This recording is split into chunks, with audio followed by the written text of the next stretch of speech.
الف لام میم، یہ تو حروف مقطعات ہیں قرآن کریم میں. کچھ ایسے حروف ہیں قرآن کریم میں جو الگ الگ لکھے جاتے ہیں، ان کو کہتے ہیں حروف مقطعات. مقطعات کے معنی کٹے ہوئے، ان کو الگ الگ پڑھا جاتا ہے ایک، اور دوسرا ان کے معنی معلوم، امت کو نہیں معلوم. یہ ایک راز ہے اللہ اور اس کے رسول صلی اللہ علیہ وسلم کے درمیان. ہر کتاب کا، آسمانی کتاب کا ایک راز ہوتا.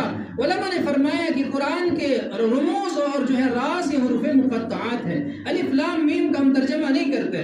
یہاں مدارس کے اندر ایک تفسیر کی کتاب پڑھائی جاتی ہے، تفسیر جلالین، عربی کے اندر ہے، بہت بڑی کتاب. اس تفسیر جلالین میں ان حروف کے بعد آگے لکھا ہے واللہ عالم، ان حروف کا علم اللہ کو ہے. آگے فرمائے ذالک الکتاب لا ریب فیہ، یہ ایسی کتاب ہے اس میں کوئی شک اور شبہ نہیں.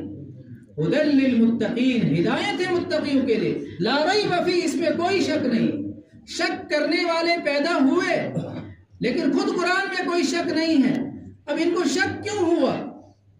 ایک عربی شاعر کہتا ہے وَقَدْ تُنْكِرُ الْعَيْنُ ضَوْءَ الشَّمْسِ مِنْ رَمَدِي وَيُنْكِرُ الْفَمُ ذَاقَ الطَّعْمِ مِنْ سَقَمِ. کبھی آنکھ جو ہے روشنی کا انکار کرتی ہے اپنی بیماری کی وجہ سے. ایک آدمی کہتا ہے جی سورج ہی طلوع نہیں ہوا ہے، روشنی ہی نہیں ہے، تو وہ سورج کا قصور نہیں ہے، وہ کس کا قصور ہے؟ اس کے اپنی آنکھ کا قصور ہے. اور کبھی انسان کھانے کے ذائقے کا انکار کرتا ہے کہ اس کھانے میں مزہ نہیں، یہ کھانا کڑوا لگ رہا ہے.